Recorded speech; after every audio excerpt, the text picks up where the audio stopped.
Programa Cultura Espírita, do Instituto de Cultura Espírita do Brasil. Olá, meus amigos, meus irmãos, muita paz a todos os corações. Aqui estamos com o nosso programa Cultura Espírita, do Instituto de Cultura Espírita do Brasil. Como sempre, contamos com o apoio inestimável do nosso companheiro, produtor, Assaruí Franco de Moraes, que fará agora a sua saudação a todos vocês. Que a paz de Jesus esteja em todos os lares, em todos os caminhos. Que assim seja. E o nosso irmão Joel Vaz também está aqui, doido para passar as notícias, da agendinha luminosa. Vamos lá, Joel. A paz de Jesus nos nossos corações e em todos os lares desse país imenso.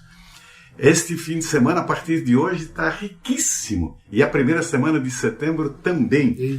Hoje, fazendo parte do 29º ciclo do céu, lá no Teatro Vanucci estará sendo apresentada a palestra com o querido amigo Álvaro Crispino. Já no próximo sábado, lá na Tenda dos Irmãos do Oriente, às 17 horas, estará proferindo uma palestra com um tema belíssimo. É um livro do Chico Xavier, chamado Evolução em Dois Mundos. Quem estará lá? Carlos Bacelli. É um livro bastante complexo, né? O Bacelli é um grande conhecedor. É verdade, é verdade.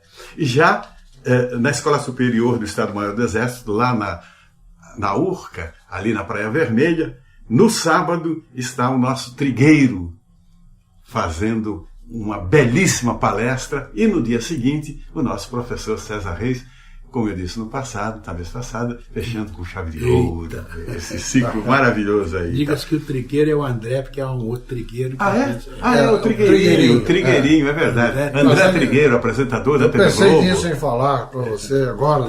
Bela correção. Não, participação. É o André Trigueiro da Globo. Maravilha. Mas o que é importante, muito importante mesmo, é a jornada do nosso Divaldo aqui, que se faz uma vez por ano. Ele deixa um rastro de luz tão bonita, tão gostosa que é.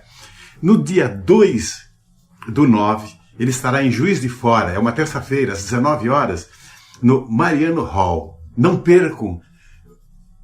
Meu grupo aí, meus amigos queridos, que fazem parte do movimento espírita de Juiz de Fora, não percam. É muito bonita e é rara essa apresentação dele. No dia 3, já aqui no Rio de Janeiro, na Casa de Espanha, ele vai fazer um seminário, das 14 às 18 horas. É um seminário beneficente, em prol da Mansão do Caminho. A Casa de Espanha fica na rua Vitório da Costa, 254, no Humaitá. É necessário que se adquiram os convites com antecedência, porque a lotação se esgota e as pessoas chegam na hora para comprar e não vão ter dificuldade. Façam com antecedência as suas reservas, por favor. Já no dia 4, quinta-feira, às 20 horas, ele estará no Grupo Espírita André Luiz, na rua Jequitibá 139, na Praça da Bandeira. No dia 5, sexta-feira, às 20 horas, na Concha Acústica da UERJ, na rua São Francisco Xavier, ali no Maracanã. No dia 6, no sábado, às 9 horas da manhã, ele estará na FEB, aqui no centro da cidade, na Avenida Passos, número 30. E ele vai abordar os 150 anos do Evangelho segundo a doutrina espírita e os 130 anos de atividades da FEB. No domingo, das 9 às 17, estão todos convidados para o 24º Feirão da Mansão, ali no Museu da Quinta da Boa Vista. É o 24º Feirão da Mansão do Caminho. Tudo que se faz ali é em benefício da Mansão do Caminho, para a manutenção das suas obras, que também fica ali em São Cristóvão, na Avenida Pedro II, 383. Terão a oportunidade de adquirir os livros do Divaldo, autografados por ele, e o encontro com uma quantidade imensa de companheiros que a gente só ouve falar, e ali a gente vai ouvir que vem de vários países do mundo para homenagear o Divaldo com muita justiça. Exatamente. É uma chance grande de convívio fraterno de toda a comunidade espírita do Rio de Janeiro. No dia 9, terça-feira, ele estará em Cabo Frio. Atenção, Cabo Frio, Búzios, São Pedro da Aldeia e todos que estão ali à volta, às 19 horas, no ginásio Tamoio Esporte Clube, na rua Nilo Peçanha, 137, no centro. E assim termina mais uma jornada no sudeste do nosso querido Divaldo Franco. Que Deus o abençoe muito, dê força para continuar essa jornada luminosa. É verdade, extraordinário. Pois o nosso Heleno Martins de Moura, sabe, está fazendo aqui umas perguntas. Ele diz assim: no centro que eu frequento, ouço palestras nas orientações que os médiuns têm que ser pessoas que primam pela qualidade moral dos seus atos, para que possam dar qualidade às mensagens que recebem e ao apoio aos sofredores. Porém, não é o que eu vejo em muitos deles, e que são tidos até como bons. Pode-se confiar no trabalho que fazem? Olha, é preciso sempre, como nos ensina Kardec, que usemos o crivo da razão e do bom senso quando estivermos analisando comportamentos, não julgando ou prejulgando. As qualidades mediúnicas prescritas pela doutrina espírita estão na raiz de um problema que implica na reforma íntima e no esforço que cada um deve fazer na prática do bem. O Espiritismo ele preconiza um padrão ideal de comportamento, porque ninguém pode estar envolvido na prática do bem sem ser bom, tolerante e generoso. Você deve saber, meu ouvinte, que a mediunidade não é um prêmio, uma distinção ao espírito, e sim um chamado ao trabalho fraterno que exige sacrifícios, força de vontade e renúncia. Veja o caso aí do Divaldo Franco, que estamos citando hoje, né, com bastante frequência. Ele, aos 87 anos, ele viaja pelo Brasil inteiro, pela Europa, América, num contínuo trabalho de divulgação do espiritismo e psicografando material doutrinário de referência.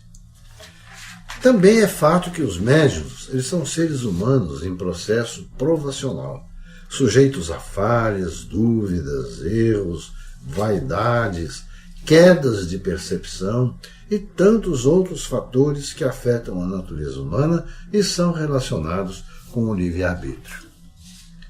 Essa situação que você relata pode acontecer, sim. Não é incomum e na vivência mesmo dentro do Espiritismo já testemunhamos inúmeros casos de irmãos que infelizmente não souberam aproveitar a oportunidade da mediunidade edificante com Jesus. Mas mesmo assim, por mais que se distanciem do padrão mediúnico, não podem sofrer nossa crítica, e sim a nossa generosa compreensão, porque essa será sempre uma situação transitória. O importante é que as orientações recebidas sobre esse tema, elas devem ser sempre ter um objetivo a ser perseguido e alcançado. Não é impossível, embora seja difícil. Torna-se, pois, oportuno repetir o que nos ensina Martins Peralva no livro Estudando Mediunidade. Diz ele: podem os serviços mediúnicos prescindir do Evangelho e da doutrina? A resposta, cada um a encontrará na própria consciência. É isso aí. Tá? Outra questão interessante e recorrente, né? De certa maneira, essas coisas já vieram aqui para ter conosco. O que dizer desses anúncios de médiuns espíritas, entre aspas, né? Que praticam consultas remuneradas e prometem sorte no amor e riquezas? Traga o amado em 3 dias, essas coisas assim. De fato, a pergunta ela é recorrente, César, mas é curioso que ela, por ser recorrente, ela demonstra que existe uma preocupação das pessoas disso. E provavelmente ele não ouviu os outros programas nossos, onde isso tenha surgido antes. E isso é abrangente, né? Pega bem essa orientação. Né? Olha bem, só para fazer uma explicação, hoje, por acaso, eu vinha vindo para cá, para a gravação, e vi num poste na rua pregado a pessoa dizendo que tinha uma mediunidade especializada em unir casais. Opa! Dava lá os telefones e dizendo o seguinte, que o pagamento só seria aceito depois do caso resolvido. Olha o marketing aí, bravo, né? Acredita no tá. Pois é. Que bom. Mas vamos lá. Esse assunto que o nosso amigo está colocando, né, ele não merece muitas considerações, dado o afastamento da nossa doutrina. Mas como deve ser uma dúvida de muitos irmãos nossos, como eu falei, né, mesmo os não espíritas, vale a pena considerar, em primeiro lugar, que essas pessoas não são médiuns espíritas, embora assim se intitulem. São irmãos nossos que não conseguem avaliar a responsabilidade de influenciarem a vida dos outros através da mistificação, do engodo e da cobrança pelo que chamam de caridade. Uma postura básica da nossa doutrina é que não se pode cobrar por aquilo que de graça recebemos. Se alguém cobra por um serviço dito mediúnico, é porque nada recebeu e usa de um disfarce para enganar o próximo. Deve, portanto, merecer a nossa tolerância como seres humanos, mas não devemos dar guarida a essa farsa. Eles não são médiuns e muito menos espíritas. Alguns até são médiuns, mas espíritas não são, não. Né? Não, quando eu digo não são médiuns, é de fato, você fez uma boa observação. Quando eu quero dizer de médiuns, não são esse tipo de médium que se está acostumado a ver dentro do espiritismo. Né? É isso mesmo. Eles podem ser médiuns porque a mediunidade não é uma função espírita, é uma função humana. Né? Então, certamente espíritas não são. Não são. Outra questão, nosso irmão, durante anos participei de trabalhos mediúnicos na casa espírita que frequentava na minha cidade. Mudei há 3 anos para Niterói, é meu vizinho agora. Mudei há 3 anos para Niterói, estou tendo dificuldade para dar continuidade ao meu trabalho fraterno. Os centros em que tenho ido alertam que preciso passar por um período de estudos mediúnicos e, depois disso, passar pela aprovação dos espíritos mentores da casa. Com isso, ignoram toda a minha experiência, tratando-me como um principiante. O que devo fazer? Essa pergunta também ela tem uma certa recorrência. É uma coisa que muita gente repete. Olha, meu amigo, guarde as minhas palavras que vão ser agora proferidas com muito respeito por você. Mas você está equivocado. Toda casa espírita ela tem suas regras e uma delas é o cuidado com o trabalho mediúnico. Não fique tão preso à sua experiência. Ela não deixa de ser importante, mas a sintonia com os demais médiuns da casa ela é fundamental. E isso só acontece na convivência do período de adaptação. Também é preciso saber como o centro trabalha, saber qual o seu potencial. Os dirigentes precisam saber qual é o seu perfil, até onde vão os seus conhecimentos doutrinários, a sua base de conhecimento sobre mediunidade, a sua capacidade de interagir com a equipe de médiuns, a sua disponibilidade para o serviço. Você vê, esses itens eles são apenas alguns dos muitos que dizem respeito a ser aceito para o trabalho mediúnico em uma casa espírita. Eu não acredito que a sua experiência esteja sendo ignorada. Acho que ela está simplesmente sendo avaliada para que a pessoa certa, no tempo certo, possa estar incluída num trabalho de grande seriedade e responsabilidade como é o trabalho mediúnico. Vamos vestir a túnica da humildade e aguardar. Você ainda pode ser muitas e ter muitas alegrias em seu coração, ansioso por trabalhar. É isso aí. Então, meus irmãos, vamos ao nosso intervalo e daqui a pouco retornamos, se Deus quiser. Instituto de Cultura Espírita do Brasil.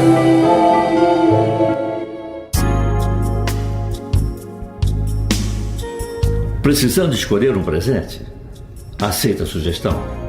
Ofereça um livro. Na livraria do ICEB, você vai encontrar sempre o presente ideal ao preço de R$20 o volume. Para a sua comunidade, você pode receber os livros pelos correios, fazendo os pedidos por telefone. DDD 21 2224-1060 ou 2224-0726.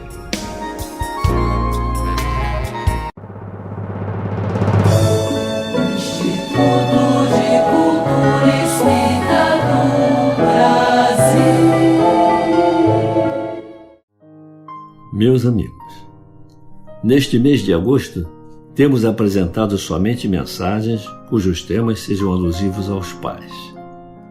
O título da mensagem de hoje é Ter Filhos. O texto foi extraído da coleção Momento Espírita e tem o seguinte teor: Você tem filhos? Se a resposta for positiva, então responda: Você é pai? Ora, alguns pensarão que ter filhos e ser pai é a mesma coisa, mas uma reflexão mais detida nos mostrará a diferença.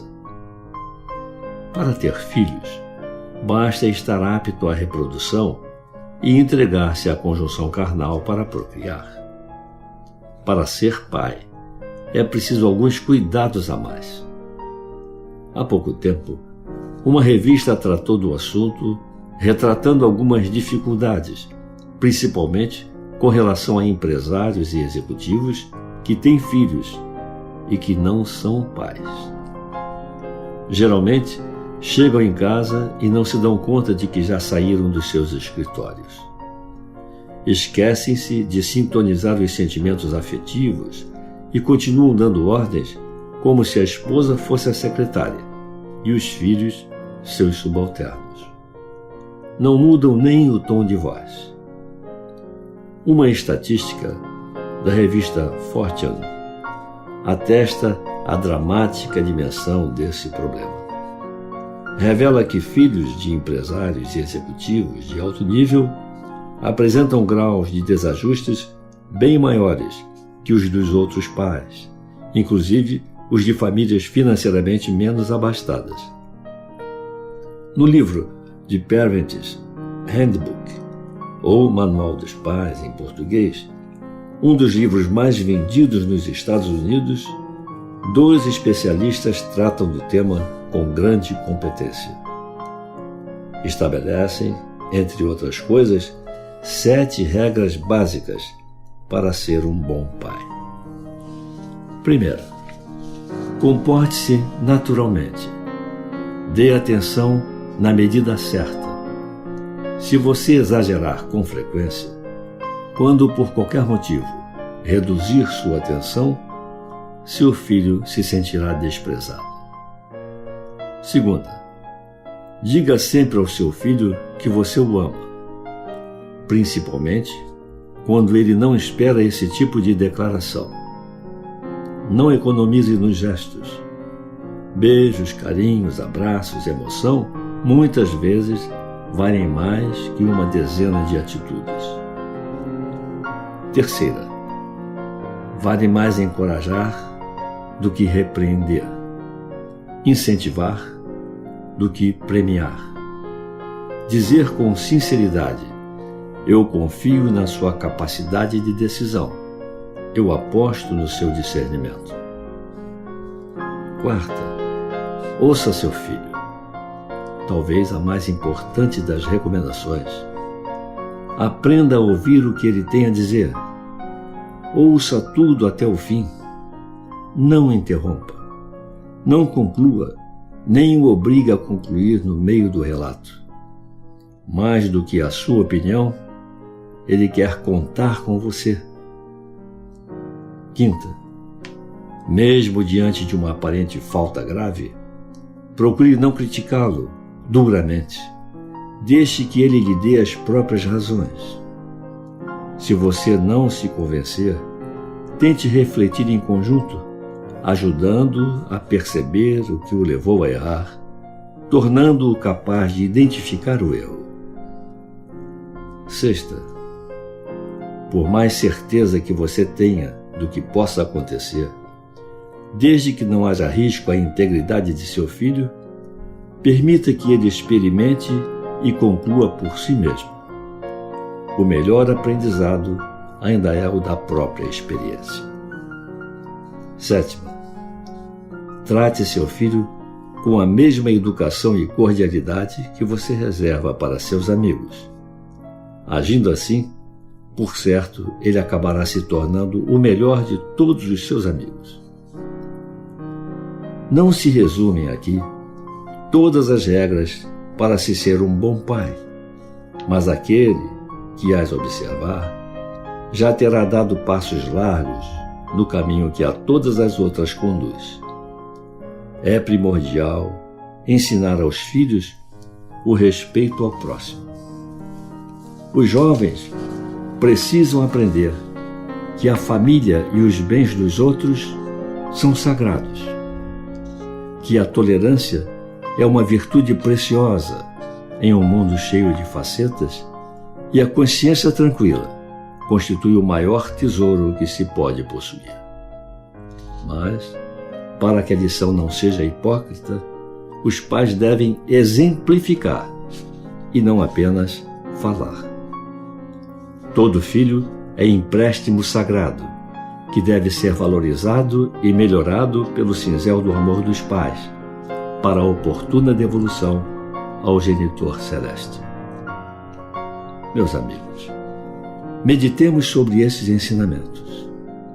Agradecemos a sua audiência e nos despedimos com votos de muita paz. Instituto de Cultura Espírita do Brasil.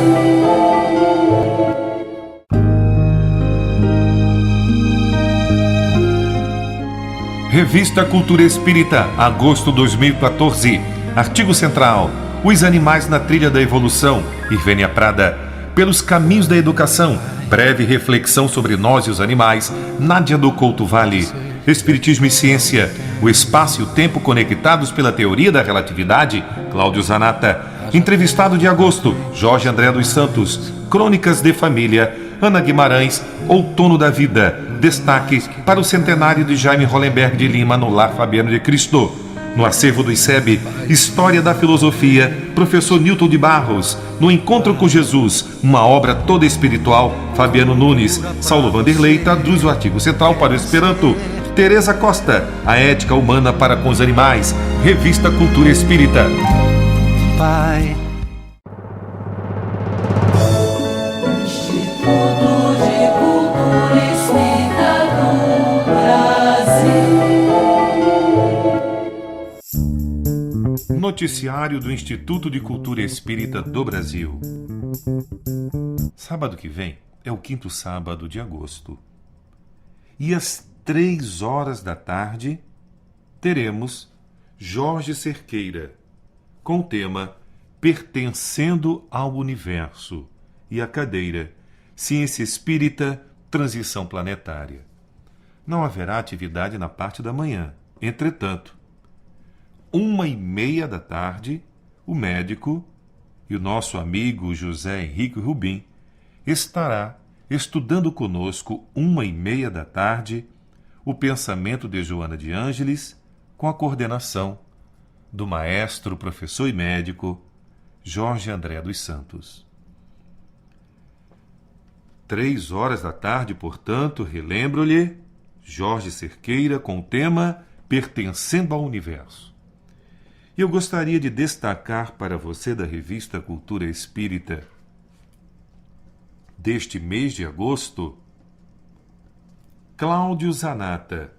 Ele é de São Paulo, engenheiro, expositor espírita e revisor da obra A Gênese, os Milagres e as Predições segundo o Espiritismo. E o tema: o espaço e o tempo conectados pela teoria da relatividade. Para Deus, o passado e o futuro são o presente. Desde os tempos de Galileu Galilei, passando por Isaac Newton e até o final do século XIX, o espaço era considerado um ente tridimensional e dissociado do tempo. Albert Einstein concluiu que a velocidade da luz, na verdade, era uma constante da natureza, como a constante gravitacional, sendo assim invariante. Advindo daí todos os fenômenos que decorrem deste fato e que foram formalizados nos postulados da sua teoria da relatividade especial de 1905.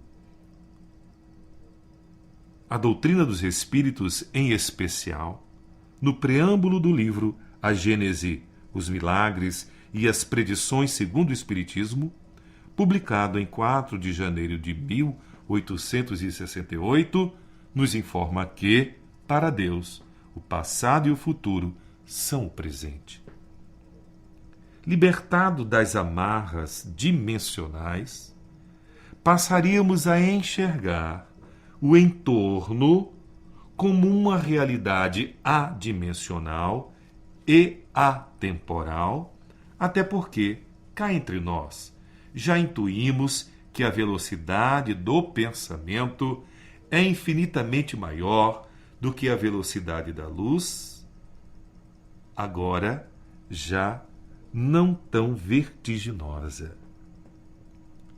Realmente, destacamos para você um trecho que nos deixa profundamente curiosos pela opinião do Cláudio Zanata. Está na nossa revista Cultura Espírita de agosto. Existem aqui pontos maravilhosos para muitas horas de debate, de estudo, mas eu gostaria de lembrar a você e deixar você ainda mais curioso. Ele fala na visão de Galileu, de Isaac Newton, na contribuição de Einstein, quando publicou a sua relatividade ou a sua teoria da relatividade especial em 1905, colocando o tempo de uma forma particular e totalmente diferente daquela mecânica linear de Newton. Depois, faz uma alusão que o tempo para Deus é um eterno presente. Pois é, está tudo isto na nossa revista Cultura Espírita de agosto. Lembro a você que o nosso portal, o nosso ICEB, está sendo todo reformado. Teremos um novo portal, uma nova vida, www.portaliceb.org.br. Este foi o nosso noticiário do Instituto de Cultura Espírita, Neandertal Alves, e até o nosso próximo encontro. Instituto de Cultura Espírita do Brasil. Assim, meus amigos, meus irmãos, nós estamos chegando ao final do nosso programa Cultura Espírita do Instituto de Cultura Espírita do Brasil. Agradecemos muito pela atenção de cada um. Desejamos que o Senhor Jesus esteja em seus lares, em seus corações, e que venha aí uma semana de luz, de paz, de harmonia, de saúde, de equilíbrio e de muito amor. Nosso Açaruí, por favor, para as suas despedidas. Muita paz em nome de Jesus para todos. Joel? Muito obrigado, Jesus, pela companhia. Muito obrigado aos Espíritos de Luz que nos iluminaram. Muito obrigado aos companheiros que participaram desta jornada de amor. Fique em paz e até a próxima semana, se Deus quiser. Pela Rádio Rio de Janeiro, o Instituto de Cultura Espírita do Brasil apresentou Cultura Espírita.